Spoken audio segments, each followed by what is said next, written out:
तय करते हुए सीधा कहानी की ओर चलते हैं। बात है 30 साल पहले की, जब आशीष अपनी फैमिली के साथ एक गांव में रहा करते थे और उस गांव में वो अपने मम्मी पापा के साथ रहते थे। पेशे से जो उनका काम है वो है एक हवलदार का। रात में वो अपनी पुलिस ड्यूटी निभाते हैं और दिन में अपना एग्रीकल्चर का पूरा काम संभालते हैं। तो उनके जो बेटे आशीष है, वो आशीष दिन में अपनी पढ़ाई करते थे और रात को वो जब उनके पापा पुलिस की ड्यूटी देने जाते थे तो रात को वो अपना पूरा जो है खेत का काम संभालते थे। उनके पापा के एक दोस्त थे जिनका नाम था राजू भैया। और राजू भैया का एक लड़का था जिनका नाम था विमल, जो कि आशीष का बहुत अच्छा दोस्त था। ये साथ उठते बैठते थे, खाते पीते थे और ड्रिंक वगैरह भी किया करते थे और रात को दोनों खेती एक साथ संभाला करते थे। कहने को तो आशीष जो था वो जमींदार का लड़का था। जैसे कि आपने सुना कि राजू जो थे उनके पापा के दोस्त थे और उनका बेटा विमल था, तो विमल उनके पीछे आया करता था।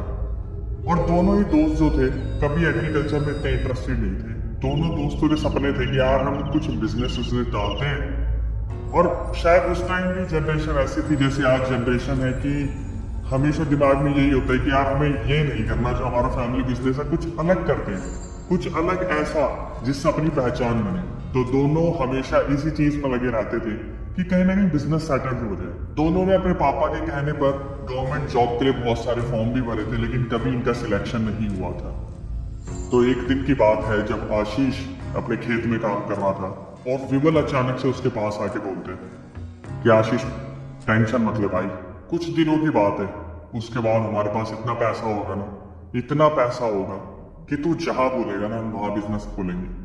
और चिंता मत कर, अगर मैंने अपना भी बिजनेस खोला ना तो मैं तेरी मदद जरूर करूंगा। ये चीज सुनकर आशीष थोड़ा सा दंग रह गया कि मतलब मेरे अंडर काम करने वाला इंसान मुझे ये चीज बोल रहा है कि मेरा बिजनेस खुलवा देगा।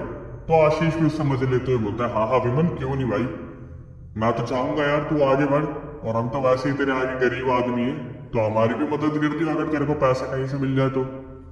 विमल हंसता और वहां से मुस्कुरा के दोनों अपने काम पे लग जाते हैं। 3 दिन बाद आशीष देखता है कि विमल जो है खेत में लेट आया है। तो आशीष विमल से बोलता है, हाँ भाई क्या बात है, आजकल काम करने का मन नहीं कर रहा है क्या, 2-2 घंटे लेट आ रहा है। तो विमल अचानक से आशीष को बोलता है, ये देख सोने की अंगूठी। और वो आशीष को एक सोने की अंगूठी दिखाता है। सोने की अंगूठी देखकर आशीष पागल हो जाता है कि भाई इसके पास सोने की अंगूठी। आशीष बोलता है मजाक कर रहा है, कोई पानी वानी चढ़वा लिया होगा चांदी की अंगूठी पे। तो आशीष बोलता है एक बार दिखाइए जरा। तो विमल उसके हाथ में जब सोने की अंगूठी दिखाता है, आशीष देखकर अचंभित रह जाता है कि वो सीरियसली सोने की अंगूठी थी। तो अचानक से आशीष विमल से बोलता है कि सच सच बता दे, अंगूठी तेरे पास कहाँ से आई, कहीं तूने चोरी वोरी तो नहीं की।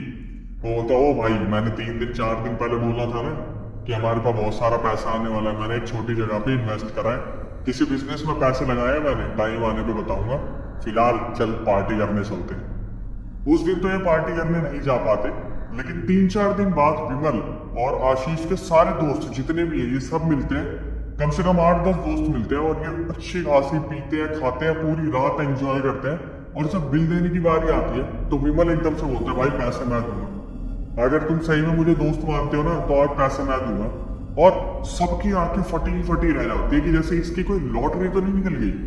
आशीष इस चीज को बहुत ऑब्जर्व कर रहा होता है कि भाई जब से इसके पास पैसा आया ना, ये ना तो खेत पे आ रहा है, ये पार्टी कर रहा है, एंजॉय कर रहा है। आशीष उस टाइम इसे कुछ भी नहीं बोलता, ये सब कुछ खाते पीते हैं, अपना बढ़िया सब एंजॉय करते हैं और उसके बाद ये वहां से निकल जाते हैं। सारा दिन विमल पे करता है।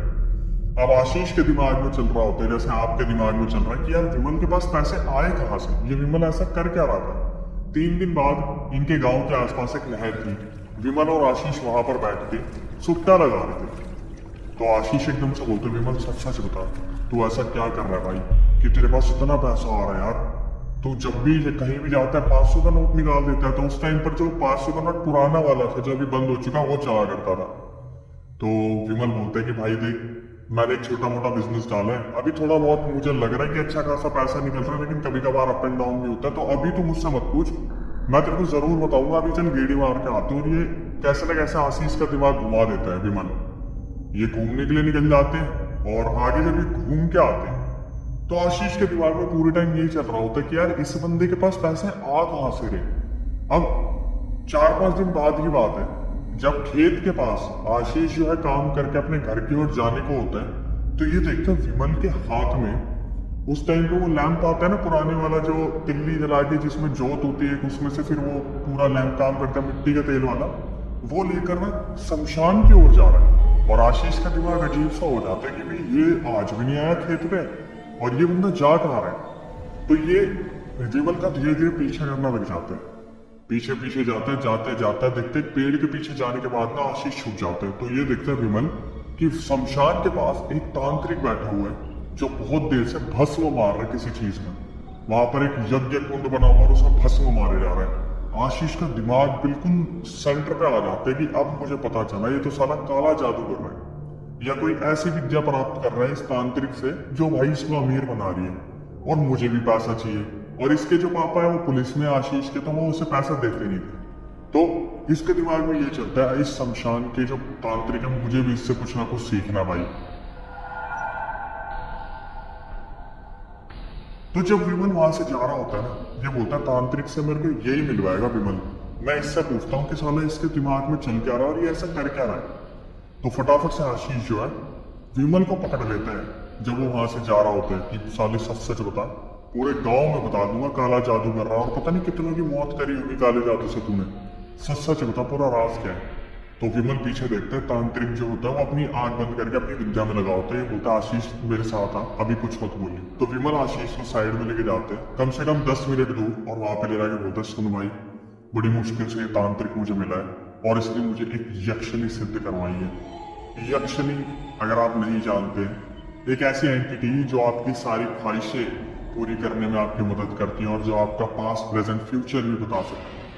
बहुत सारे इंडिया में जो बाबा हैं उन पर क्लेम किया जाता है कि उनके पास यक्षिणी है जो पर्चा पढ़ के सारी आपकी एक्टिविटी बता देते हैं कि उनके कान में कोई चीज बताई जाती है, यक्षिणी के थ्रू यक्षिणी की सिद्धि होती है। आशीष इस चीज को सुनने के बाद दंग रह जाता है कि यक्षिणी सिद्ध कर रखी है। वो बोलता भाई मुझे भी करनी है यक्षिणी सिद्ध।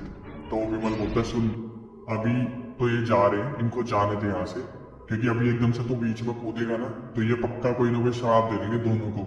हम इनका वेट करते हैं और फिर जब 7-8 दिन बाद ये दोबारा आएंगे ना मैं तेरे को इनसे मिलवा दूंगा। आशीष के मन में यही चल रहा होता है, ये विमल मेरे को इनसे मिलवाने से ना 7-8 दिन बाद इस तांत्रिक को मैं खुद पकड़ूंगा। अब ये दोनों चले जाते हैं और विमल और इनके बीच में डिस्प्यूट तो हो ही गया है कि भाई तेरे को अगर पता था तो मेरे लिए भी कुछ ऐसा करवा देता, तू पैसे खर्च रहा है पर मेरे को नहीं बता रहा कि तू सिद्धि प्राप्त करे बैठा हुआ है या तांत्रिक ने तेरे को ऐसी सिद्धि करवाई है। सारी चीजें सही चल रही थी। अब आशीष जो है वो डेली शमशान में आके देखता है कि तांत्रिक आज आया है या नहीं आया है। फिर अगले दिन आता है आया है नहीं आया है और इसकी विमल पे नजर भी थी आशीष की कि यार ये बंदा ना कैसे पकड़ा जाए दोबारा तांत्रिक के पास जाता हुआ, क्योंकि तांत्रिक काफी टाइम से आशीष को मिल नहीं रहा होता।